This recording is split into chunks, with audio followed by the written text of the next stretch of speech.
بسم اللہ الرحمن الرحیم۔ السلام علیکم۔ پروگرام علم و حکمت میں خوش آمدید۔ میں ہوں محمد حسن الیاس۔ ناظرین اکرام، اسلامی ریاست کیا ہوتی ہے، وجود پذیر کیسے ہوتی ہے، اور نظم اجتماعی سے متعلق دین اسلام کی وہ کیا ہدایات ہیں جو اس وقت ان لوگوں سے متعلق ہوتی ہیں جو مسلمانوں کے حکمران بنتے ہیں۔ ہمارے یہاں بالعموم اس طرح کے مباحث میں بہت افراط و تفریط کا رویہ اختیار کیا جاتا ہے۔ ایک طرف یہ کہا جاتا ہے کہ اسلامی ریاست کا یہ اختیار ہے کہ وہ پورے کے پورے دین کو لوگوں پر نافذ کر دے، اور دوسری جانب نظم اجتماعی سے متعلق اسلامی احکامات کی مکمل تردید اور نفی کر دی جاتی ہے۔ دین اسلام کی اصل ہدایت کیا ہے؟ غامدی صاحب کی کتاب مقامات میں اسلام اور ریاست ایک جوابی بیانیے کے عنوان سے جو پورا کا پورا تصور اور ایک پوری تصویر پیش کی گئی ہے اسلامی ریاست کے ان احکامات کے حوالے سے جن پر انہوں نے عمل کرنا ہے۔ ایک ترتیب سے ہم ان تمام احکامات کو جان رہے تھے۔ آج اسی بحث کو آگے بڑھائیں گے۔ اس کے لیے حزب سابق ہمارے ساتھ تشریف فرما ہے جناب جاوید احمد غامدی صاحب۔ السلام علیکم غامدی صاحب۔ وعلیکم السلام۔ آپ سے بہت شکریہ آپ کے وقت کا۔ وہ مکمل تصویر کیا ہے جو اسلامی ریاست کے وجود پذیر ہونے کے بعد دنیا کے سامنے آئے گی، اس کے اختیارات کیا ہیں، وہ احکامات کیا ہیں جو نظم اجتماعی سے متعلق ہوتے ہیں، ایک ایک کر کے ہم آپ سے جان رہے تھے۔ آپ نے ایک نقطہ یہاں پہ لکھا کہ ریاست کا کوئی شہری اگر زنا، چوری، قتل، فساد فی الارض اور قذف کا ارتکاب کرے گا اور عدالت مطمئن ہو جائے گی کہ اپنے ذاتی، خاندانی اور معاشرتی حالات کے لحاظ سے وہ کسی رعایت کا مستحق نہیں ہے، تو اس پر وہ سزائیں نافذ کی جائیں گی۔ اللہ تعالیٰ نے اسلام کی دعوت کو پورے شعور اور شرح صدر کے ساتھ قبول کر لینے کے بعد ان جرائم کا ارتکاب کرنے والوں کے لیے اپنی کتاب میں مقرر کر دی ہیں۔ سوال میرا آپ سے یہ ہے کہ ہم دنیا میں جب نظر دوڑاتے ہیں، اسلام کے نام پر جو بھی حکومتیں، جو بھی ریاستیں وجود پذیر ہوئیں، عالمی سطح پر جب ان پر تنقید ہوتی ہے تو سب سے بنیادی اور اہم نقطہ یہ ہوتا ہے کہ مسلمانوں کو جب اقتدار حاصل ہوتا ہے تو یہ ایسی سزائیں نافذ کرتے ہیں کہ اس دور میں نہ صرف یہ کہ ان کی کوئی ریلیونس نہیں ہے، وہ وحشیانہ سزائیں ہیں، بلکہ جو تصویر دنیا کے سامنے جاتی ہے، سڑکوں پہ کھڑا کر کے لوگوں کو کوڑے مارے جا رہے ہیں، اور بغیر کسی تفریق کے، بغیر کسی تمیز کے، چاہے وہ مسلمان ہو غیر مسلم ہو، ان پر یہ سزائیں نافذ کر دی جاتی ہیں۔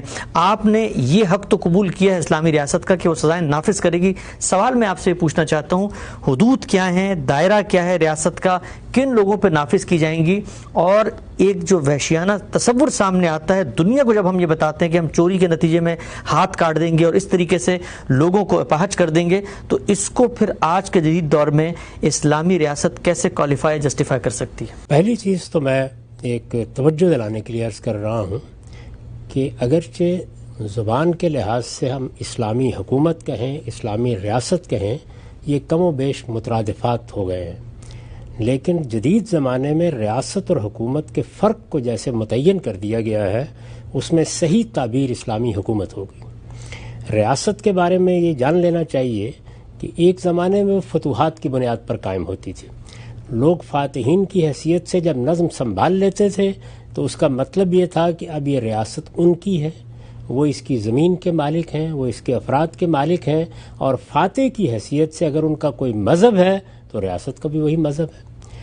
آج کے زمانے میں ریاست قومی ریاست کی حیثیت سے قائم کی جاتی ہے۔ قومی ریاست جب ہم اس تصور کو قبول کر لیتے ہیں تو اس کا مطلب بہت واضح طریقے پہ سمجھ لینا چاہیے۔ اس کا مطلب یہ ہے کہ اب اس ریاست کا کوئی مذہب نہیں ہو سکتا، یعنی قومی ریاست در حقیقت کسی ایک خاص خطہ ارض میں بسنے والے لوگوں کی ریاست ہے۔ ٹھیک، وہ مسلمان ہو سکتے ہیں، وہ ہندو ہو سکتے ہیں، وہ مسیحی ہو سکتے ہیں، وہ کسی نسل سے تعلق رکھتے ہوں، وہ کسی رنگ کے تعلق رکھتے ہوں، اس تفریق کے بغیر یہ قومی ریاستیں جو وطنیت کی بنیاد پر قائم ہوتی ہیں، یہ قائم ہوتی ہیں اور قائم کی جاتی ہیں۔ ٹھیک، ہمارا ملک بھی اسی طرح کی ایک قومی ریاست کے طور پر وجود میں آیا ہے، اس لیے ریاست کے باب میں تو میرے نزدیک یہ بحث ہونی نہیں چاہیے۔ یعنی ریاست خواہ وہ پاکستان کی ہے، خواہ وہ افغانستان کی ہے، یا کوئی ریاست ہے، اگر وہ قومی ریاست ہے تو اس کا مطلب یہ، یعنی نیشن سٹیٹ ہے، تو اس کا مطلب یہ ہے کہ بغیر کسی تفریق کے، نہ مذہب کی بنیاد پر، نہ رنگ کی بنیاد پر، نہ نسل کی بنیاد پر، بغیر کسی تفریق کے اس ریاست میں سب لوگ موجود ہیں اور ریاست کا کوئی مذہب نہیں ہے۔ البتہ جن لوگوں کو وہاں اکثریت حاصل ہے وہ ظاہر ہے کہ جب حکومت سنبھالیں گے تو آپ یہ کہہ سکتے ہیں کہ اگر اس حکومت کے ارباب حل وقت، اگر اس کے اولی الامر، اگر اس کے ذمہ دار اسلام کی پیروی کر رہے ہیں، شریعت کی پیروی کر رہے ہیں، حکومت کا نظم شریعت کے احکام کے تحت چلا رہے ہیں تو وہ اسلامی حکومت ہے۔ تو اسلامی حکومت یہ آپ جانتے ہیں کہ امریکہ جیسے ملک میں یہ ریپبلکنز کی حکومت ہے، یہ ڈیموکریٹس کی حکومت ہے۔ اسی طریقے سے جو مغربی ممالک ہیں جہاں جمہوریت اب کافی حد تک ایک منتہا پہ پہنچ چکی ہے، وہاں پر بھی جو مختلف پارٹیاں آتی ہیں تو ظاہر ہے کہ اگر ان کا پس منظر سوشلسٹ ہے تو ہم کہتے ہیں کہ یہ سوشلسٹ حکومت ہے، یا ہم یہ کہتے ہیں کہ یہ ان لوگوں کی حکومت ہے جو مسیحیت کی طرف یا کسی مذہب کی طرف میلان رکھتے ہیں۔ اسی طریقے سے رسوم میں، آداب میں امریکہ جیسے ملک میں بھی ظاہر ہے کہ حکومت میں اکثریت جس مذہب کے ماننے والوں کی ہے وہ اس کا اظہار کرتے ہیں، وہ چرچ بھی جائیں گے، وہ اپنی مذہبی ذمہ داریاں بھی انجام دیں گے، وہ مذہبی معاملات میں مذہب کا نقطہ نظر بھی بیان کریں گے۔ تو حکومت اسلامی بھی ہو سکتی ہے، غیر اسلامی بھی ہو سکتی ہے۔ اور میں یہ عرض کر دوں یہاں پر کہ مذہبی حکومت یہ بھی ایک تعبیر ہے، تو میرے نزدیک مذہبی حکومت یہ بالکل الگ چیز ہے۔ یعنی مذہبی حکومت کے معنی یہ ہے کہ حکومت مذہبی طبقے کے سپرد کر دی گئی ہے۔ تو یہ چند چیزیں ہیں کہ جن کو بالکل الگ الگ متعین کر لینا چاہیے۔ یعنی ریاست کا جہاں تک تعلق ہے، جب وہ قومی ریاست کی حیثیت اختیار کر گئی تو اب اس کے مذہب کا سوال ختم ہو گیا۔ یہ کسی شخص کو حق نہیں ہے کہ وہ کسی ریاست کو اب مذہب کا کوئی پیرہن پہنا دے، یہ اس کا حق ختم ہو گیا۔ قومی ریاست اپنے وجود کے اعتبار سے اس کا تقاضا کرتی ہے۔ یہی وجہ ہے کہ جو قومی ریاستیں اس وقت مغرب میں قائم ہیں اور اپنی مسیحی تاریخ رکھتی ہیں، وہ بھی بتدریج یہ پیرہن اتارتی چلی جاتی ہیں ریاست کے معاملے میں۔ حکومت کے بارے میں میں نے عرض کیا کہ ایک پارٹی ہے، وہ اقتدار میں آ جاتی ہے، اس کا ایک نظریہ ہے، وہ ایک ضابطہ اخلاق کو درست سمجھتی ہے، اس کے پس منظر میں کوئی ازم ہے تو ظاہر ہے کہ وہ اس کا اظہار کرتے ہیں۔ تو حکومت کے معاملے میں یقیناً یہ بحث ہوگی کہ یہ اسلامی ہے، یہ سوشلسٹ ہے، یہ کن کی حکومت ہے، کون لوگ ہیں، کس نظریے کے تحت یہ حکومت کا نظم چلا رہے ہیں۔ وہ آئیں گے، اگر کوئی دوسرا گروہ آ جاتا ہے تو ظاہر ہے کہ وہ اپنے نظریے کے لحاظ سے جس چیز کو چاہے گا تبدیل کر دے گا، کیونکہ جمہوریت کے اصول کو مان لینے کے بعد اب ظاہر ہے کہ لوگوں کو فیصلہ کرنا ہے کہ وہ کس کے ہاتھ میں حکومت کی زمام دیتے ہیں، کس کو اکثریت حاصل ہوتی ہے، کون یہ نظم و نسق سنبھالتا ہے۔ تو اس کی تنقیح بڑی ضروری ہے کہ ریاست کے متعلق کیا نقطہ نظر صحیح ہے، حکومت کس طرح کی ہو سکتی ہے، وہ کسی بھی نظریے کی حامل ہو سکتی ہے۔ اس لیے کوئی حرج کی بات نہیں کہ ایک حکومت ہے، اس کے ارباب حل وقت شریعت کی پابندی کرتے ہیں تو ہم یہ کہیں گے کہ یہ اسلامی حکومت ہے۔ یعنی اس حکومت نے نظریے کی حیثیت سے، عقیدے کی حیثیت سے اسلام کو اپنے لیے رہنمائی کا مقام دے رکھا ہوا ہے۔ اور مذہبی حکومت یہ اصطلاح اور یہ تعبیر در حقیقت کسی خاص طبقے کی حکومت کے لیے ہے۔ یعنی آپ جب فیصلہ کر لیتے ہیں کہ مثال کے طور پر برہمن حکومت کریں گے، یا مسلمانوں کے علماء حکومت کریں گے، یا یہ کہ کلرجی حکومت کرے گی، تو جب آپ یہ اصول مان لیتے ہیں، جس طرح کہ آپ جانتے ہیں کہ یونانی فلسفیوں کے ہاں یہ خواب دیکھا گیا کہ فلسفیوں کو حکومت کرنی چاہیے، تو کسی طبقے کی حکومت جب آپ قائم کرتے ہیں، اگر وہ طبقہ مذہبی ہے تو اس کو مذہبی حکومت کہا جا سکتا ہے۔ اسلام کا اس مذہبی حکومت سے کوئی تعلق نہیں ہے۔ اسلامی حکومت کا لفظ جب ہم استعمال کر رہے ہیں تو متعین طور پر جان لینا چاہیے کہ اس کا مطلب یہ ہے کہ ریاست کے بارے میں کوئی فیصلہ نہیں کیا جا رہا۔ جو لوگ اقتدار میں آئے ہیں انہوں نے چونکہ اللہ کی شریعت کو اپنے لیے رہنما قانون قرار دے لیا ہے، اس کے مطابق وہ قانون سازی کر رہے ہیں۔ یہ اکثریت کی بنیاد پر حکومت بنانے کے بعد ان کا حق ہے، اور جس وقت وہ مہم چلا رہے تھے یا لوگوں سے رائے کا مطالبہ کر رہے تھے تو انہوں نے اپنا یہ منشور بیان کر دیا تھا۔ اس وجہ سے ان کا یہ حق ایک قومی حکومت میں بھی مانا جائے گا کہ وہ اپنی حکومت کو کیا نظریاتی شناخت دینا چاہتے ہیں۔ اور میں نے عرض کر دیا کہ اس میں چونکہ ریاست کی سطح پر کوئی فیصلہ نہیں ہوتا تو اس میں کشمکش بھی ہو سکتی ہے، ایک گروہ آ سکتا ہے، دوسرا جا سکتا ہے، ایک کے نقطہ نظر کو کوئی دوسرا گروہ قانون سازی کر کے تبدیل بھی کر سکتا ہے۔ اچھا خان صاحب، ایک سوال یہاں پر آپ یہ بتائیے گا کہ آپ نے فرمایا کہ ریاست تو ان تمام چیزوں سے مجرد ہوگی، ہم دیکھتے ہیں جو قومی ریاستیں اس وقت جدید دنیا میں موجود ہیں وہاں پر بھی ریاست کا جو نظریہ یا آدرش، جو آئین یا دستور یا ایک سوشل کانٹریکٹ ڈیولپ ہوا ہے وہ بھی کسی نظریے کے تحت ہوئے۔ امریکہ میں آپ دیکھیں ہیومنزم کا ایک تصور ہے، یہاں پر یہاں کے فلاسفہ نے دیا، یہاں کے جو جدید مفکرین ہیں انہوں نے دیا، ماڈرنزم کے اثرات ہیں۔ تو ریاست کا جو اسٹرکچر ہے، ریاست کا جو نظریہ ہے، دستور ہے، قانون ہے، ضابطہ ہے، اس میں بھی تو کوئی نہ کوئی نظریہ یا کوئی نہ کوئی فلسفہ باہر کے نظر آئے گا۔ اتنی بات بہت کافی ہے کہ آپ ایک جمہوری آئین دیں، اس لیے کہ اس پر ہم گفتگو کر چکے ہیں کہ یا حکومت بندوق کی طاقت سے قائم ہوگی یا لوگوں کی رائے سے قائم ہوگی۔ اب اگر وہ لوگوں کی رائے سے قائم ہوئی ہے تو ظاہر ہے کہ آپ کو ریاست کی سطح پر کیا طے کرنا ہے، حکومت کیسے قائم ہوگی۔ یعنی لوگوں کی رائے سے قائم ہوگی. اس میں جو ادارے وجود میں آئیں گے، جیسے مقننہ ہے، جیسے انتظامیہ ہے، جس طرح عدلیہ ہے، ان کے باہمی روابط کیا ہوں گے، اس طرح کی چیزیں ہیں جو اس میں طے کرنی چاہیے. یعنی بنیادی نظریے کی بحث اس ضابطے تک تو ہوگی کہ حکومت کا نظم کس طرح قائم کیا جائے، لیکن اس سے اوپر جا کر آپ کوئی مذہبی یا کوئی نظریاتی بحث نہیں کریں گے، اس لیے کہ لوگ مختلف نظریات کے حاملین ہیں، لوگ مختلف مذاہب کے ماننے والے ہیں، ان کا رنگ، ان کی نسل، اس میں بہت کچھ اختلافات ہو سکتے ہیں، لوگوں کی ثقافت اور تہذیب کا پس منظر مختلف ہو سکتا ہے. اس طرح کی کوئی چیز ریاست کے باب میں میرے نزدیک زیر بحث نہیں آنی چاہیے اگر وہ ریاست قومی ریاست ہے. اور جس طرح کہ اس وقت کم و بیش اتفاق ہو گیا ہے کہ لوگ قومی ریاستیں قائم کر رہے ہیں، اور قومی ریاست قائم کرنا ناگزیر بھی ہو چکا ہے، کیونکہ اب کوئی ملک ایسا نہیں ہے کہ جس میں آپ یہ کہہ سکیں کہ ایک ہی نقطہ نظر کے لوگ ہیں یا ایک ہی نسل کے لوگ ہیں. ہر جگہ لوگوں نے نقل مکانی کے نتیجے میں ڈیرے ڈال دیے ہیں. ان کے رنگ، ان کی تہذیبیں، ان کی ثقافت، ان کے مذہبی نظریات، یہ سب بہت مختلف ہیں. تو اب چونکہ وطنیت کی بنیاد پر کہ یہ ایک خطہ ارض ہے، اس میں آپ نے اس کے حدود اربع قائم کر دیے ہیں، یہاں پر ہم ایک حکومت قائم کر رہے ہیں، تو یہ مجرد اب انتظامی وحدت بن گئی ہے.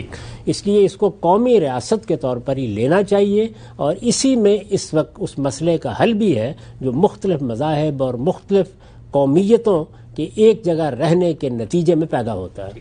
تو میرے نزدیک اس میں ریاست کی سطح پر جو بحثیں ہوئی ہیں اس پچھلے زمانے میں، وہ حدود سے تجاوز ہوا ہے، وہ نہیں ہونی چاہیے تھی.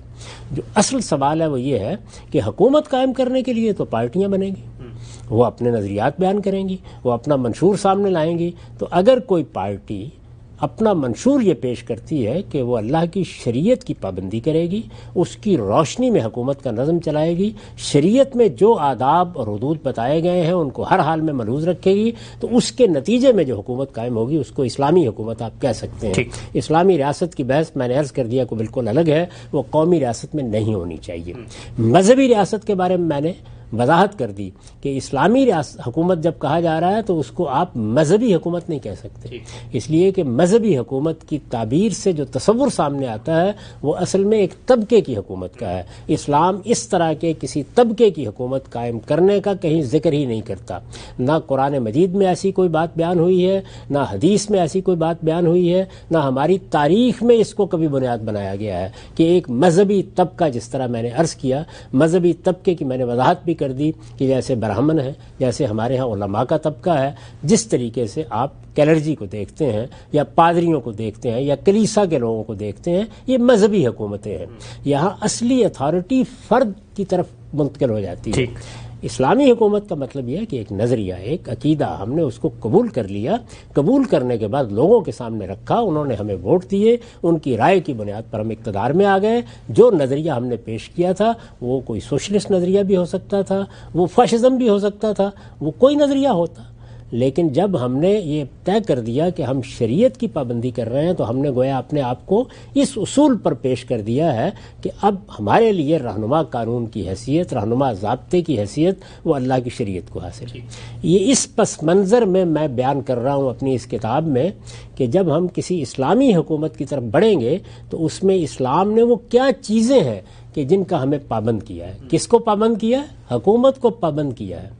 ہمارے ہاں الٹا تصور ہے، میں بار بار اس کی نفی کر رہا ہوں کہ لوگوں کو پابند کر دیا ہے. یعنی یہ حکومت کو، ارباب حل و عقد کو، نظم چلانے والوں کو پابند کیا ہے کہ تمہیں لوگوں کی رائے سے حکومت قائم کرنی ہے، تمہیں عدل کرنا ہے، تمہیں ہر حال میں میرٹ پر فیصلے کرنے ہیں. یہ پابندیاں کس پر عائد کی جا رہی ہیں؟ ارباب حل و عقد پر. بالکل ٹھیک. اور یہ قرآن میں بیان ہوئی ہیں، یہ حدیث میں بیان ہوئی ہیں. اس کے لیے سنت قائم کی گئی ہے. یعنی تمام یہ چیزیں خود قرآن مجید، سنت، احادیث، ان سب چیزوں میں وضاحت کے ساتھ مندرج ہیں. ان کے لیے کوئی باہر آپ کو کہیں جانے کی ضرورت نہیں ہے. یہ بنیادی بات واضح کر دینے کے بعد آپ اصل سوال کی طرف آئیے. ہم نے بہت سی چیزوں کو بیان کر دیا کہ اگر ایک اسلامی حکومت ہے اور وہ شریعت کی پابندی کرتی ہے تو اسے اس چیز کا التزام کرنا ہے، اس کا التزام کرنا ہے، ایک ایک کر کے ہم اس کو بیان کر رہے ہیں. آپ دیکھیے ان میں کسی جگہ پر لوگوں کے کسی شخصی معاملات میں مداخلت نہیں کی. بالکل ٹھیک. یعنی کسی جگہ پر بھی نہیں. دو چیزیں تھیں جن کو خاص طور پر موضوع بنا کے اللہ نے خود متعین کر دیا کہ اس معاملے میں تمہیں کیا کرنا دینی فرائض. اور اس میں اہم ترین چیز جو ہے وہ ظاہر ہے کہ زکوٰۃ ہے. اس پر ہم بڑی تفصیل کے ساتھ گفتگو کر چکے ہیں. تو گویا اصول کیا قائم ہوا کہ لوگوں کے شخصی معاملات میں مداخلت کا حق کسی حکومت کو نہیں ہے الا یہ کہ اللہ تعالیٰ متعین طریقے کے اوپر یہ حق کسی کو دیں. ٹھیک. کسی کو دیں سے مراد اپنے ماننے والوں کو دیں، مسلمانوں کو دیں. تو وہ جو حقوق اللہ نے متعین کر دیے ہیں ان کی ہم تنقید کر رہے ہیں اور ان کو بیان کر رہے ہیں، ان کی وضاحت کر رہے ہیں.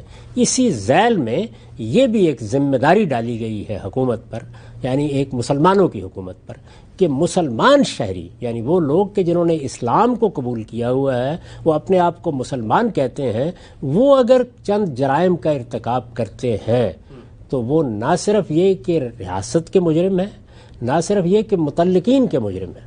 یعنی جرائم کے بارے میں ہم پہلے عرض کر چکے کہ ریاست کا تعلق ہی جرائم سے ہے، یعنی وہ گناہوں سے متعلق نہیں ہوتی. گناہ خدا سے متعلق ہوتے ہیں اصلاً، لیکن جب کوئی گناہ جرم بن جاتا ہے تو پھر ریاست کی جورسڈکشن یا اس کا دائرہ اختیار شروع ہوتا ہے. وہ کن اصولوں پر مبنی ہے؟ دو چیزیں. بنیادی طور پر حق تلفی ہو گئی ہے، ازالہ کرنا ہے. کسی کی جان مال آبرو کے خلاف زیادتی ہو رہی ہے، اس کو روکنے کی صحیح کرنی ہے. پہلے روکنے کی صحیح کرنی ہے، ہو جائے تو اس پر جزا و سزا کا اطلاق کرنا ہے. تو یہ در حقیقت وہ دائرہ ہے جو بالکل متعین کر دیا گیا ہے کہ اس میں ایک حکومت کام کرے گی. اب اس دائرے میں جو جرائم ہیں تو وہ جرائم پہلے متعین کر لیجئے کہ وہ سب ہے کیا.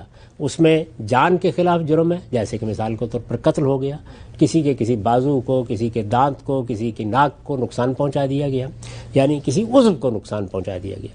اس کے بعد کیا ہے؟ تخریب کاری شروع ہو گئی. کسی نے اٹھ کے آ کے دہشت گردی کرنا شروع کر دی، لوگوں کی جان مال آبرو کے لیے خطرہ بن گیا. تو فساد کا ایک پورا ضابطہ ہے، پورا قانون ہے کہ جو ہر دنیا کی ریاست اپنے ہاں پیش نظر رکھتی ہے، حکومتیں پیش نظر رکھتی ہیں. وہ ظاہر ہے کہ ہمارے ہاں بھی پیش نظر رکھا گیا ہے. کسی پر تہمت لگا دی جائے، خاص طور پر بدکاری کی تہمت، یہ بھی ایک بڑا جرم ہے. کوئی وجہ نہیں ہے کہ آپ کسی پر تہمت لگائیں. اس کو ہمارے یہاں قذف سے تعبیر کیا جاتا ہے. اس کے بعد چوری ہے.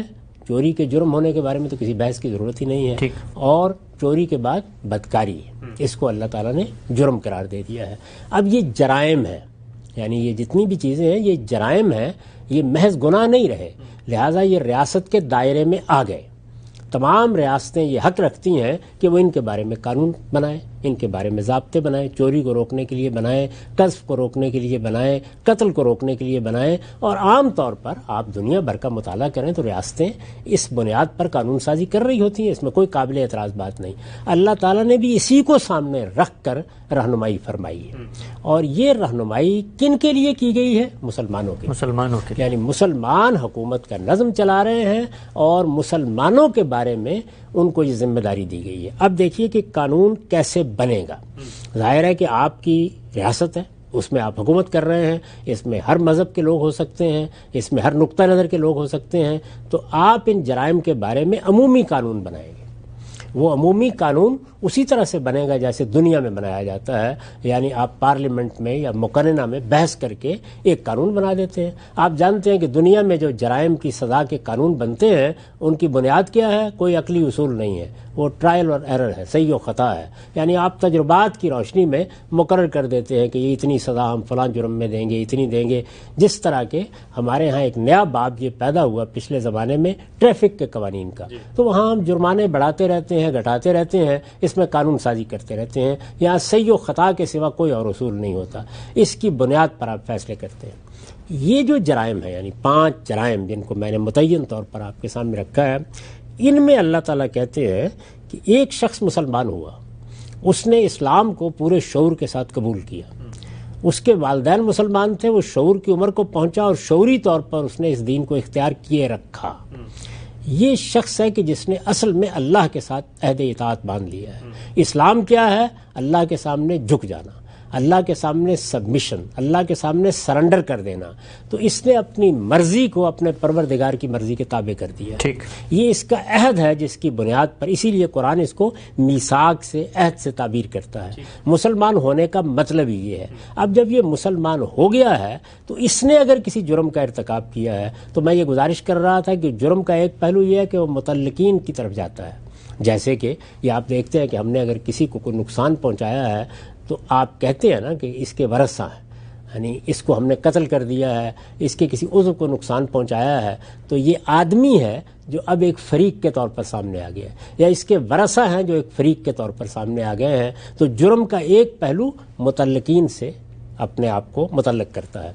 دوسرا جو جرم کا پہلو یہ ہے کہ معاشرہ، یعنی معاشرے کے اندر اگر چوری ہوگی اور ڈاکے ڈالے جائیں گے اور دہشت گردی ہوگی اور قتل ہوگا تو حکومت جس مقصد کے لیے قائم کی ہے وہی باطل ہو کر رہ جائے گا. تو وہاں آپ چاہتے ہیں کہ معاشرہ بھی اس میں اپنا کردار ادا کرے، یعنی وہ امن و امان قائم کرنے کے لیے لوگوں کو اختیار کے سوء استعمال سے بچانے کے لیے قانون سازی کرے اور ان کے تحفظ کا اہتمام کرے. تو یہاں معاشرہ ایک فریق بن گیا.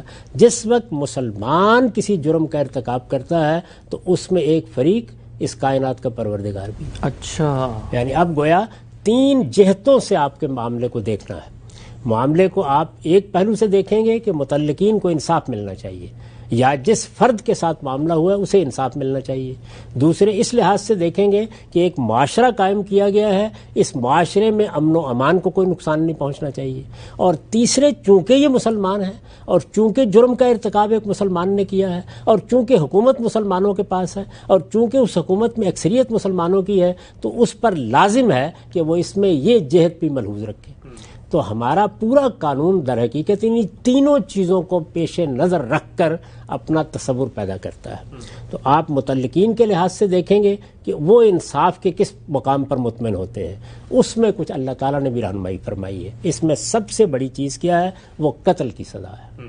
یعنی قتل کے معاملے میں اسلام اس اصول کو اخلاقی طور پر ماننے کے لیے تیار نہیں ہے کہ معاملہ صرف معاشرے کا ہے. اچھا، یعنی اسے اصرار ہے اس بات کے اوپر کہ یہ معاملہ معاشرے کا بھی ہے، لیکن سب سے پہلے ان لوگوں کا ہے کہ جن کا بھائی، جن کا بیٹا قتل کر دیا گیا ہے. اس شخص کا ہے جس کے بازو سے محروم کر دیا گیا ہے، ناک سے محروم کر دیا گیا ہے، دانت سے محروم کر دیا گیا ہے، اس کی جان کو نقصان پہنچایا گیا ہے. تو اس میں سب سے پہلے اس کو انصاف ملنا چاہیے، یہ اس کا پہلا تقاضا ہے. یہاں کوئی قانون سازی، کوئی رعایت بھی اسے نظر انداز کر کے نہیں کی جا سکتی. عام طور پر اس وقت دیکھ رہے ہیں آپ کہ کیپٹل پنشمنٹ کے خلاف اور فلاں چیز کے خلاف جو کچھ بھی فلسفے بیان کیے جاتے ہیں ان میں ہر چیز ملحوظ ہے کہ جرائم کو روکنا ہے، لوگوں کی اصلاح کرنی ہے، ہم نے ان کو اچھا شہری بنانا ہے، ساری باتیں ہوتی ہیں. لیکن یہ جو توازن قائم کیا گیا یہ نظر انداز ہو جاتا ہے کہ سب سے پہلے ان لوگوں کو مطمئن کرنا ہے جن کے خلاف جرم ہوا ہے، اور وہاں اطمینان کی بنیاد کیا ہونی چاہیے؟ انصاف. تو اب یہ دیکھیے کہ اسلام میں کیا کیا گیا کہ قتل کی سزا قصاص مقرر کر دی گئی، اور یہ کہا گیا کہ یہ معاشرے پر لازم کیا گیا ہے کہ وہ قصاص لے. کتب علیکم القصاص، جیسے نماز فرض ہے اسی طرح قصاص فرض ہے.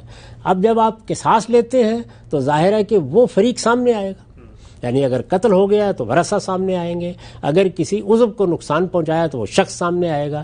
وہ جب سامنے آتا ہے تو اب آپ یہ چاہتے ہیں، یعنی یہ ہے کہ آپ نہیں چاہتے کہ کوئی رعایت ہو، پھر آپ پابند نہیں ہیں کسی چیز کے، لیکن آپ چاہتے ہیں عدالت میں، حکومت میں کہ رعایت کی جائے.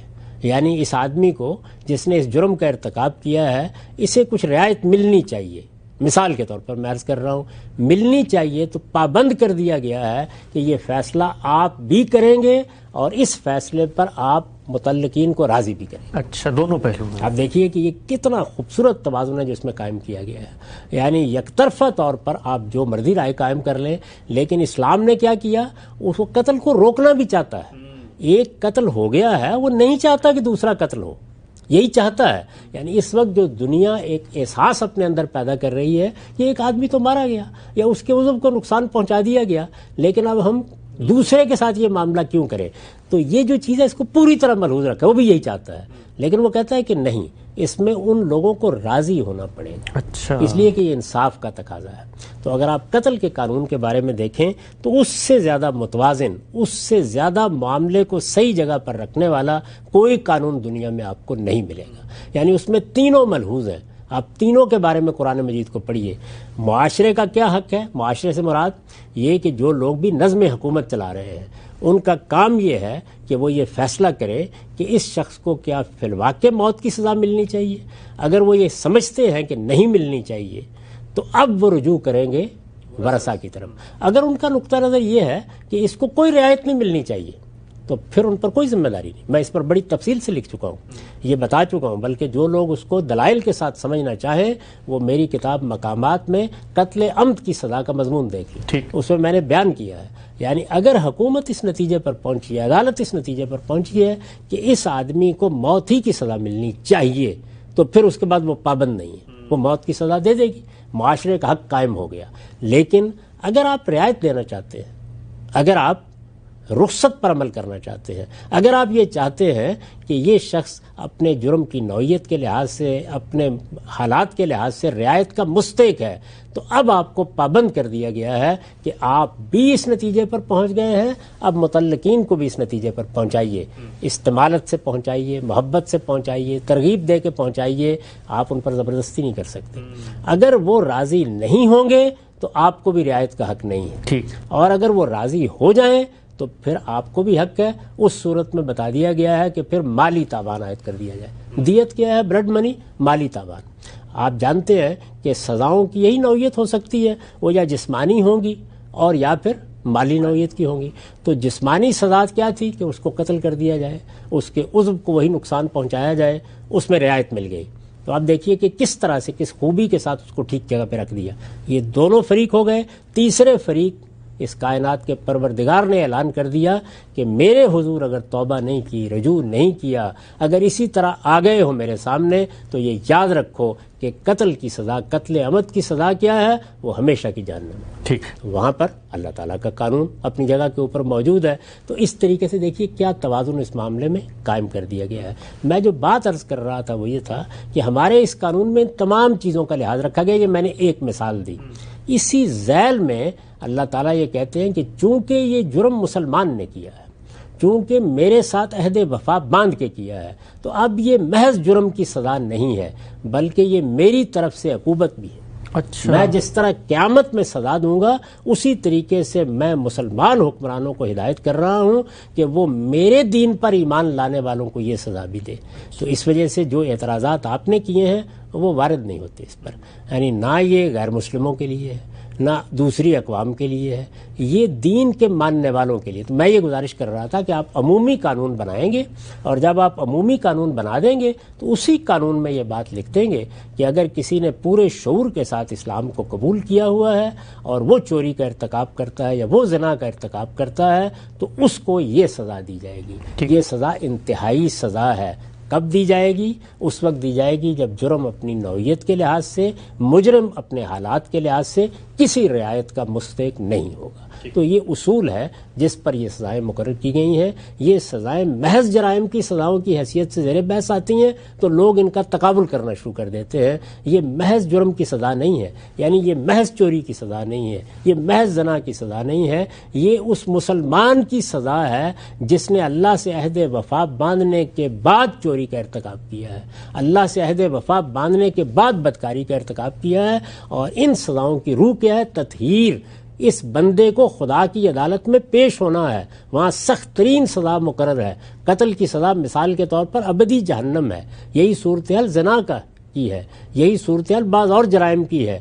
یہ سزا اگر یہ توبہ بھی کرتا ہے اور اللہ کی طرف رجوع بھی کرتا ہے تو اس کو پاکیزہ بنانے میں کردار ادا کرے گی, اس کی تطہیر کر دے گی. یہ اسی دنیا میں سب کچھ ختم کر کے خدا کی بارگاہ میں پاکیزہ ہو کر حاضر ہو جائے گا. صاحب بہت ہی غیر معمولی انداز میں جو آپ نے پورا تصور پیش کیا ہے اسلامی سزاؤں کا, دو پہلو اس سے سامنے آتے ہیں. یہ کہ ایک عالمی سطح پر ہم بتا بھی سکتے ہیں کہ یہ ہم محض کسی جرم کی سزا نہیں دے رہے کہ کوئی مجرم ہے, بلکہ اس میں کیسے تینوں فریقین متعلق ہوتے ہیں, اور سب سے بڑا فریق عالم کا پروردگار ہے جس کو مسلمان شہریوں نے اپنا پالنہار, اپنا رب مانا ہے. سوال ایک سامنے یہ آتا ہے کہ یہ معاملہ تو آپ نے بتا دیا, مسلمانوں کی حکومت ہے, ان میں کسی مسلمان کے ساتھ شعور کے ساتھ یہ جرم ہوا ہے, مجرم کے حالات, جرم کی نوعیت دیکھنے کے بعد یہ سب کچھ ہوگا. لیکن اسلامی حکومت ہے, مسلمانوں کی اکثریت ہے, غیر مسلم شہری بھی اسے قومی ریاست میں ہوتا ہے, تو پھر اسلامی حکومت کس چیز کی پابند ہے؟ ان جرائم میں قتل, فساد فی الارض, چوری, قذف, زنا, ان میں پھر وہ کیا کرے گی؟ میں نے پہلے عرض کر دیا کہ ان تمام جرائم کے لیے سزائیں پارلیمنٹ میں اسی اصول پر مقرر کی جائیں گی جس اصول پر اب آپ سزائیں مقرر کرتے ہیں. یعنی یہ جرائم تو حکومت کے دائرے کے جرائم ہیں, یہ جتنے بھی ہیں ان میں کوئی چیز ایسی نہیں کہ جس کا تعلق شخصی معاملات سے ہو. یہ جرائم ہے, طے شدہ جرائم ہے. ان جرائم کی سزا آپ صحیح و خطا کے اصول پر مقرر کرتے ہیں. میں نے عرض کیا کہ اور کوئی اصول ہے ہی نہیں. جی. یعنی انسان کے پاس کوئی ذریعہ ہی نہیں ہے جاننے کا کہ فلاں جرم کی کیا سزا ہونی چاہیے. عام طور پر اس میں یہی اصول ہوتا ہے کہ انسانی تجربات کیا بتاتے ہیں, کتنی سزا دی جائے تو اس کے بعد جرم کو روکا جا سکتا ہے. وہاں بنیادی نفسیات یہ ہے. اور میں نے عرض کر دیا کہ اس میں شخصی انصاف بھی عام طور پر ملحوظ نہیں رہتا. یہ اصل میں دنیوی قانون کے نقائص ہیں. تو ایسے ہی آپ لوگوں کی رائے سے قانون بنائیں گے. جب وہ قانون بن گیا تو سب کے لیے وہ سزا تو ہے, وہ سب کو ملے گی, وہ مسلم کو بھی ملے گی, وہ غیر مسلم کو بھی ملے گی. وہ سزا عام حالات میں دی جائے گی. لیکن اگر کوئی مسلمان ہے اور کسی رعایت کا مستحق نہیں ہوا اور جرم اپنی آخری نوعیت میں ہو گیا ہے اور مجرم کے حالات بھی تقاضا کر رہے ہیں کہ اسے انتہائی سزا دی جائے, اور مسلمان ہونے کی وجہ سے وہ اللہ کے ساتھ عہد وفا باندھ چکا ہے, تو اب آپ کی عدالت پابند ہے کہ جو سزا اللہ نے مقرر کی ہے وہ معاشرے کی طرف سے نہیں, اللہ کی طرف سے اس پر نافذ کرے, تاکہ اس سزا کے بعد اس کی تطہیر ہو اور وہ توبہ استغفار کر کے اپنے پروردگار کی بارگاہ میں مطہر اور پاکیزہ ہو کر حاضر ہو سکے. ٹھیک. اچھا عام صاحب, جو آپ نے پورا استدلال بیان کیا ہے ایک دینی تشخص رکھنے والے آدمی کے لیے تو بہت قابل قبول ہے, لیکن ہم دیکھتے ہیں عالمی سطح پر اس وقت جرائم کی اور مجرم کے اوپر جو بحثیں ہو رہی ہیں, تحقیق ہو رہی ہیں, کہا جاتا ہے کہ جی جرم تو ایک خاص نفسیاتی دباؤ اور نفسیاتی حالات اور جن میں معاشرے کا تعامل یہ سب چیزیں ہوتی ہیں اس کے نتیجے میں سرزد ہوتا ہے. لہٰذا آپ کسی مجرم کو اپنے کسی دینیاتی استدلال سے کہ اس نے عہد اطاعت باندھا تھا, اس نے جرم جانتے بوجھتے کیا ہے, اس کی بنیاد پہ سزا دے ہی نہیں سکتے. سزا دینے کے بجائے اس کو کسی ریہیبلیٹیشن میں ڈالیں, اس کے نفسیاتی عوارض کو ٹھیک کریں. تو ہم عالمی سطح پر جو لوگ اسلام کو نہیں مانتے ان کو کیسے یہ کمیونیکیٹ کریں کہ بھئی یہ ہمارے خدا سے تعلق کا نتیجہ تھا اس لیے ہم نے سزا دی ہے. بات یہ ہے کہ یہ تو ہم نے جب عہد باندھ کے اپنے آپ کو مسلمان کی حیثیت سے پیش کر دیا تو اب دوسرے نے ہمیں کیا بتانے کے لیے آنا ہے. یعنی میں اگر حکومت کا نظم چلا رہا ہوں تو میں بھی اقرار کرتا ہوں کہ میں خدا کا بندہ ہوں, خدا کے سامنے جھک گیا ہوں, میں نے اسلام کو قبول کر لیا ہے. اس آدمی کے بارے میں بھی آپ یہ تحقیق کر رہے ہیں کہ اس نے اسلام کو شعوری طور پر قبول کیا ہوا ہے, تو اس کے بعد کسی دوسرے نے کیا مداخلت کرنی ہے آ کے. یہاں تو مداخلت کا سوال ہی ختم ہو گیا.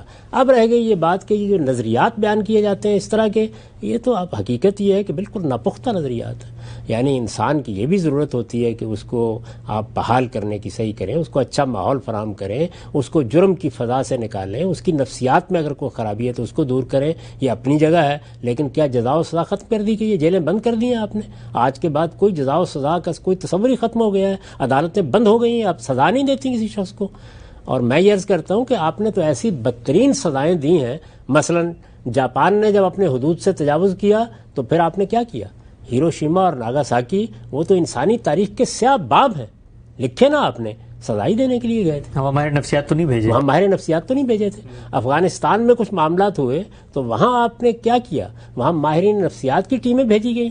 یہ کہا گیا کہ ان لوگوں کو کسی نفسیاتی کلینک میں لے جائیں اور وہاں جا کر ان کی مدد کریں کہ یہ اس صورتحال سے نکلیں, یا آپ نے ڈیزی کٹر بم ان کے اوپر برسائے ہیں. تو اس وجہ سے یہ صرف احمقانہ باتیں ہیں جو عام طور پر کی جاتی ہیں, ان کی کوئی حیثیت نہیں ہے. ہر چیز اپنی ایک جگہ رکھتی ہے, جزا بھی رہے گی, سزا بھی رہے گی. انسان کا معاملہ صرف نفسیاتی نہیں ہوتا, اس کے اندر سرکشی کے بعض اوقات دائیات اتنے غیر معمولی ہو جاتے ہیں کہ وہ جرم کو اپنے لیے کھیل بنا لیتا ہے. اور ہم نے یہ دیکھا ہے کہ ایسا ہوا. ہاں کوئی نفسیاتی مریض ہے اور متعین ہو جاتا ہے کہ نفسیاتی مریض ہے, تو ہمارے دین میں بھی یہ بالکل طے ہے کہ اس طرح کے معاملات میں پھر سزا نہیں دی جاتی. ٹھیک. اچھا ہم سے ایک جو پہلو سامنے آیا دنیا بھر میں جہاں مسلمانوں کی حکومتیں قائم ہوئی, وہ یہ کہ یہ سزائیں لوگوں کے سامنے مجمع عام میں دی جا رہی ہیں, سب کے سامنے ان کو مارا جا رہا ہے. مثال کے طور پہ اگر کوئی زنا کا معاملہ ہوا ہے, کوڑے مارے جا رہے ہیں, تو اس سے جو ایک تصویر دنیا بھر میں سامنے آتی ہے وہ یہ کہ چلیں سزا دینی تھی, پرسنل میٹر تھا, آپ لے جاتے اس کو کسی کونے میں کسی اندر جہاں پر دنیا بھر میں سزائیں دی جاتی ہیں. یہ لوگوں کے سامنے جو ایک تصور سامنے آتی ہے, بچے دیکھتے ہیں, بوڑھے دیکھتے ہیں, پھر وہ لوگ جو اسلام کے قریب آ رہے ہیں, نو مسلم, تصویر ہم کیا پیش کر رہے ہوتے ہیں. یہ لازم ہے کہ یہ سزائیں دنیا بھر کے سامنے اس طرح ٹیلی ویژن کے اوپر لوگوں کے سامنے کھڑے ہو کے آپ اگر سنسار کر رہے ہیں یا مثال کے طور پہ آپ کوڑے مار رہے ہیں تو یہ سب کے سامنے ہو. دیکھیے یہ صرف بدکاری کی سزا ہے جس کے بارے میں یہ کہا گیا ہے کہ مسلمانوں کے ایک گروہ کو وہاں موجود ہونا چاہیے. اس کے لیے سر عام کے الفاظ تو بالکل ہی مناسب نہیں ہے. باقی کسی جرم کے بارے میں یہ پابندی بھی نہیں لگائی گئی. بدکاری کے معاملے میں اسلام کا قانون بہت ہی منفرد ہے. دیکھیے سب سے پہلے وہاں مجھے اور آپ کو ہر شخص کو پابند کر دیا گیا ہے کہ اس طرح کے کسی جرم کا اگر ارتکاب ہے اور تمہاری علم میں یہ بات آتی ہے تو پردہ ڈالو. یعنی باقی جرائم میں تو یہ ہے نا کہ آپ کو حکومت کی طرف یا عدالت کی طرف لے جانا ہے. چوری کی گئی ہے تو آپ کو چاہیے کہ آپ اس کو رپورٹ کریں, آپ اس کو عدالت کے سامنے پیش کریں. یہاں پابند کر دیا گیا ہے. اچھا پھر اگر اس نے خود اقرار نہیں کیا, جس طرح کہ رسالت میں آپ صلی اللہ علیہ وسلم کی غیر معمولی شخصیت کی وجہ سے بعض مجرموں نے اقرار کر لیا, خود اقرار نہیں کیا ہے تو آپ پر پابندی ہے کہ آپ 4 گواہ لے کے آئیں گے, چاروں عینی گواہ ہوں گے, اس میں کوئی اور چیز پیش ہی نہیں کی جا سکتی سرے سے. یعنی آپ جب بھی کوئی گواہ پیش کریں گے تو وہ یہ بتائے گا کہ اس نے یہ جرم اپنی آنکھوں کے سامنے ہوتے دیکھا ہے. جب یہ سب بھی ہو جائے گا تو اس کے بعد سزا دینے کا آپ کو اختیار ہے. پھر سزا دیتے وقت بھی یہ دیکھا جائے گا کہ جرم کی نوعیت کیا ہے, جیسے کہ رسول اللہ صلی اللہ علیہ وسلم نے چند سوالات کر کے متعین کیا کہ کیا جرم فی الواقع آخری درجے میں ہوا ہے. پھر اس کے بعد مزید یہ ہے کہ مجرم کے حالات دیکھیں گے, یعنی کیا نوعیت ہے اس کی. اگر وہ کسی رعایت کا مستحق ہے تو خود حضور نے اس اصول کو قائم کیا, قرآن نے اس اصول کو قائم کیا, یہ بتا دیا کہ جن لوگوں کی تربیت اچھی نہیں ہوئی, جن کو خاندان کا تحفظ حاصل نہیں ہے, ان کو یہ سزا نہیں دی جائے گی. ان تمام مراحل سے گزرنے کے بعد جو سزا بیان کی گئی ہے وہ سزا 3 نکات پر مبنی ہے. یعنی اس میں 100 کوڑے ہیں, انتہائی سزا ہے. مسلمان کو دی جانی ہے جو اسلام کو پورے شعور کے ساتھ مانتا ہے اور کسی رعایت کا مستحق نہیں رہا. تو پہلی چیز کیا ہے؟ پہلی چیز ہے کہ 100 کوڑے. دوسری یہ کہ ایک مسلمانوں کا گروہ وہاں موجود ہو. مطلب یہ ہے کہ یہاں اللہ تعالیٰ فضیلت بھی چاہتے ہیں کہ یہ وہ شخص ہے کہ اس نے خدا سے عہد اطاعت باندھا اور پھر 4 لوگوں کے سامنے اس طرح کے جرم کا ارتکاب کر بیٹھا ہے. اور اس کے بعد پھر ایک تیسری چیز بھی اس میں شامل کی گئی ہے, اور وہ یہ ہے کہ اب کسی پاک دامن عورت کے ساتھ اس کا نکاح نہیں ہو سکتا. تو یہاں سزا کی نوعیت بالکل مختلف ہے اور اللہ تعالیٰ نے 3 جہات اس میں متعین کر دی ہیں. اس لیے یہاں یہ بات ضرور کہی گئی ہے. وہ بھی اگر آپ جیل میں یہ سزا دے رہے ہیں, کسی احاطے میں دے رہے ہیں, وہاں مسلمانوں کے کچھ لوگ موجود ہیں, تو یہ تقاضا پورا ہو جاتا ہے. سر عام کا تقاضا دین نے نہیں کیا, یہ لوگوں نے اس کے اندر شامل کر لیا ہے, اور یہ صرف بدکاری کی سزا سے متعلق قرآن میں بیان ہو گیا. جب آگے بڑھاتے ہیں اس موضوع کو, آخری نقطہ اس پوری بحث کا جو آپ نے اپنی کتاب مقامات میں لکھا, آپ لکھتے ہیں کہ اسلام کی دعوت کو اقصائے عالم تک پہنچانے کے لیے حکومت کی سطح پر اہتمام کیا جائے گا. دنیا کی کوئی طاقت اگر اس میں رکاوٹ پیدا کرے گی یا ایمان لانے والوں کو جبر و تشدد کا نشانہ بنائے گی, تو حکومت اپنی استطاعت کے مطابق اس رکاوٹ کو دور کرنے اور اس تشدد کو روکنے کی کوشش کرے گی, اگرچہ اس کے لیے تلوار بھی اٹھانی پڑے. سوال یہ ہے کہ یہ جو آپ نے بات لکھی, یہاں پر آپ نے اس کی کوئی تخصیص نہیں کی کہ دنیا بھر میں جو ظلم یا جبر ہو رہا ہے وہ صرف مسلمانوں کے ساتھ ہو. تو کیا اسلامی ریاست کو اللہ تعالیٰ نے پابند کیا ہے, اگر وہ طاقت, قدرت, صلاحیت یہ رکھتی ہے تو کسی کے ساتھ بھی ظلم اور جبر ہو تو اس کو پھر آگے بڑھنا ہے, اور اگر اس کے پاس صلاحیت ہے اور موقع بھی آ گیا اور ضرورت بھی ہے تو پھر تلوار بھی بلا تفریق مذہب اڑا. یہ در حقیقت جہاد کا قانون ہے جس کی طرف یہاں اشارہ کیا گیا ہے. 2 پہلو ہیں اس کے. ایک پہلو یہ ہے کہ ظلم کے خلاف آپ جنگ کریں. کوئی بھی ظلم ہے آپ کو حق حاصل ہے, ہر حکومت کو حق حاصل ہے. آج کے زمانے میں بھی مانا جاتا ہے, ہمارے دین میں بھی اس کو بڑی نیکی کا کام قرار دے دیا گیا ہے. دنیا میں اگر کوئی شخص کسی حکومت کے نظم کے اندر ظلم کا ارتکاب کرتا ہے تو جرائم کی سزائیں نافذ کی جاتی ہیں, اور اگر کوئی قوم سرکشی پر آمادہ ہو جائے, لوگوں پر ظلم کرے, پرسیکیوشن کا طریقہ اختیار کر لے, تو آپ کو حق حاصل ہے. حق حاصل ہے, آپ کو اذن دیا گیا ہے, آپ جہاد کریں گے. اگر کریں گے تو یہ بڑے اجر کا معاملہ ہے. یہاں ایک ذمہ داری ڈالی جا رہی ہے, یعنی یہاں میں نے اس پہلو کو بیان نہیں کیا. وہ پہلو جہاد کے قانون میں بڑی وضاحت کے ساتھ بارہا بیان ہو چکا ہے کہ ظلم اور عدوان کے خلاف, ظلم اور زیادتی کے خلاف جہاد کا, قتال کا حق حاصل ہے. اس وقت بھی دنیا میں جو کچھ ہوتا ہے وہ اصلاً اسی اصول کے مطابق ہوتا ہے. یعنی جب آپ کہتے ہیں کہ جارحیت کا ارتکاب ہوا ہے, کوئی قوم دوسرے پر حملہ آور ہو گئی ہے, یا کسی علاقے میں لوگوں پر تشدد کیا جا رہا ہے, یا ان کے مذہب کے خلاف, ان کی روایات کے خلاف کوئی اقدام حکومتیں کر رہی ہیں, تو آپ کو حق حاصل ہو جاتا ہے. ہمارے دین میں یہ حق دیا گیا ہے, اور یہ وہ چیز ہے کہ جس کو ہم بہت فخر کے ساتھ پیش کر سکتے ہیں کہ ہمارا دین ظلم اور عدوان کے خلاف لڑنے کی ترغیب دیتا ہے, تاکہ ہم انسانیت کو, یہاں نہ مسلم کا سوال ہے نہ غیر مسلم کا سوال ہے, یہاں اصلی مسئلہ ظلم ہے. وہ اگر ہو گیا ہے تو آپ کر سکتے ہیں. اب دیکھیے کر سکتے ہیں, یہاں ایک ذمہ داری ڈالی گئی ہے کہ اللہ کا دین ہے ہمارے پاس, تو اللہ کا دین ہم دنیا تک پہنچائیں گے. پہنچائیں گے، یہ نہیں ہے کہ لوگوں کے اوپر جا کر ٹھونسنے کی کوشش منوائیں گے. یعنی ہمیں اپنا دین پیش کرنا ہے، اس کے راستے کھلے ہونے چاہیے. اگر اس میں کوئی رکاوٹ ڈالی جائے گی تو یہ جانتے ہیں کیا چیز ہے، یہ در حقیقت لوگوں کو آزادی رائے کے ساتھ کسی دین کو قبول کرنے سے روکنا، بنیادی انسانی حقوق کے خلاف، بنیادی انسانی حقوق کے خلاف ہے. اور یہ چیز وہ ہے کہ جس کو ہمارے ہاں مذہبی فریضہ قرار دے دیا گیا ہے کہ اگر کسی جگہ مسلمانوں کے ساتھ یہ معاملہ ہو رہا ہے تو ہم اپنے دین کی روح سے پابند ہیں کہ ان کی آزادی کے لیے، آزادی سے مراد یعنی وہ آزادی کے ساتھ اپنے دین پر عمل کر سکیں. جیسے کہ اس وقت کی دنیا میں بھی آپ کو خبریں ملتی رہتی ہیں کہ بعض حکومتوں میں لوگوں کو ان کے دین سے برگشتہ کیا جا رہا ہے، ان کے لیے کیمپ بنائے جا رہے ہیں، ان کی برین واشنگ کی جا رہی ہے، ان سے زبردستی بعض محنتیں لی جا رہی ہیں، ایسے بیگار لی جا رہی ہے. اس طرح کی بہت سی چیزیں ملتی رہتی ہیں. تو یہ چیز جو ہے یہ جب دین کے معاملے میں ہوگی، یعنی ہمیں دین پہنچانے سے روکا جائے گا، لوگوں کو اس دین کو قبول کرنے سے روکا جائے گا، تو ہمارا حق ہے کہ ہم اس معاملے میں اقدام کریں، اگرچہ اس اقدام کی کوئی بڑی سے بڑی قیمت ہی کیوں نہ دینی پڑے. حق حاصل ہے. تو اللہ تعالیٰ نے اس کے بارے میں بھی مسلمانوں کو ہدایت کی ہے کہ دنیا میں کسی جگہ مذہبی جبر نہیں ہونا چاہیے، مذہبی جبر پرسیکیوشن نہیں ہونی چاہیے. یعنی یہ آزادی خدا نے دی ہے، اس آزادی کا تحفظ کرنا ہماری ذمہ داری ہے. آزادی کیا ہے کہ اللہ تعالیٰ یہ کہتے ہیں کہ رشد اور غی کو، ہدایت اور ضلالت کو، ہدایت اور گمراہی کو الگ الگ کر دیا گیا ہے، وہ الگ الگ ہے.